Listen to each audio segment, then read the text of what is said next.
বাংলাদেশে আগামী জাতীয় নির্বাচনে প্রপোর্শনাল রিপ্রেজেন্টেশন পিআর পদ্ধতি নিয়ে আলোচনার মধ্যে একটি বিতর্ক চলছে।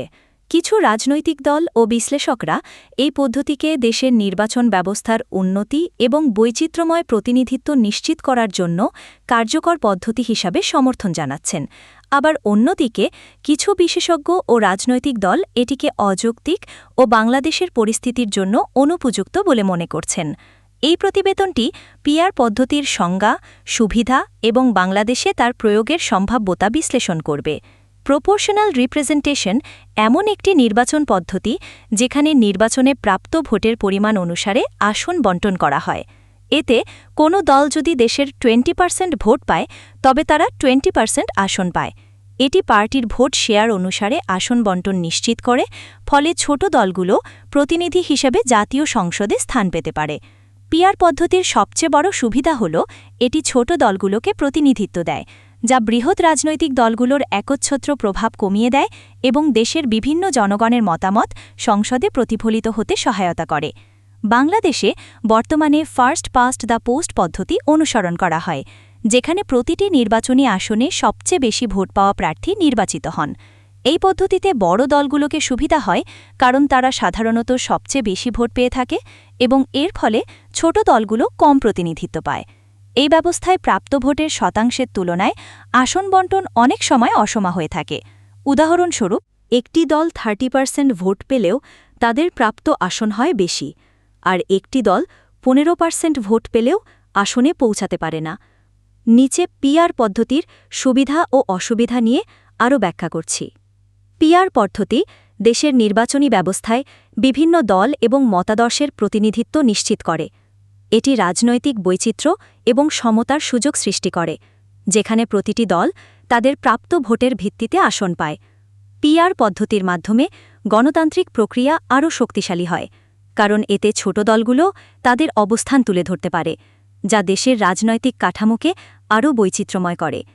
পিআর পদ্ধতিতে সংখ্যালঘু দলের মতামত এবং অধিকারও রাজনীতিতে তুলে ধরা সম্ভব হয়, যা সাধারণত এফপিটিপি পদ্ধতিতে অসাধ্য হয়ে পড়ে। রাজনৈতিক স্থিতিশীলতা। পিআর পদ্ধতির মাধ্যমে সরকার গঠন এবং জোট রাজনীতির সম্ভাবনা বাড়ে, যা দেশের রাজনৈতিক স্থিতিশীলতার জন্য সহায়ক হতে পারে। তবে বাংলাদেশের বর্তমান রাজনৈতিক পরিস্থিতিতে পিআর পদ্ধতির প্রয়োগের কিছু সীমাবদ্ধতা রয়েছে। রাজনৈতিক সংস্কৃতির অস্থিতিশীলতা। বাংলাদেশের রাজনৈতিক সংস্কৃতি এখনও অনেক ক্ষেত্রেই স্থানীয় বা ব্যক্তিগত স্থিতিশীল। এতে পিআর পদ্ধতির প্রয়োগ রাজনৈতিক বিশৃঙ্খলা সৃষ্টি করতে পারে এবং বড় দলগুলোর কাছে অনিশ্চয়তা সৃষ্টি করতে পারে। জনগণের আগ্রহের অভাব। পিআর পদ্ধতি জনগণের কাছে কিছুটা জটিল এবং কঠিন মনে হতে পারে, বিশেষত নির্বাচনী পদ্ধতি সম্পর্কে গভীর ধারণা নেই।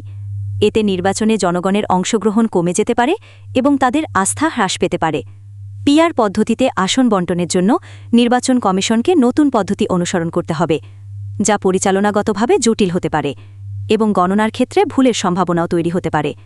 এটি বিশেষত নির্বাচনী ফলাফলকে প্রভাবিত করতে পারে, যেহেতু আমাদের দেশে ভোট গণনা এবং ফলাফল প্রকাশের ক্ষেত্রে অনেক সময় অস্পষ্টতা দেখা যায়।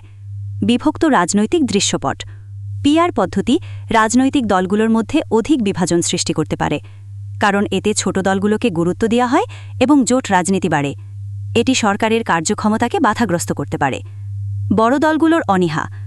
বাংলাদেশে প্রধান রাজনৈতিক দলগুলো পিআর পদ্ধতিতে নিজেদের অবস্থান সম্পর্কে সন্দিহান হতে পারে, কারণ এতে তাদের একক অধিকাংশ আসন পাওয়ার সম্ভাবনা কমে যাবে।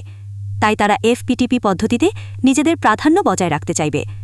বাংলাদেশে পিআর পদ্ধতির প্রয়োগের দাবিটি গুরুত্ব দিয়ে আলোচিত হলেও তা দেশের বাস্তব পরিস্থিতি এবং রাজনৈতিক সংস্কৃতির সঙ্গে সামঞ্জস্যপূর্ণ নয়। পিআর পদ্ধতির মাধ্যমে বৈচিত্র্যময় প্রতিনিধিত্ব এবং গণতন্ত্রের উন্নতি সম্ভব, তবে এর বাস্তবায়ন বাংলাদেশে চ্যালেঞ্জের মুখে পড়তে পারে।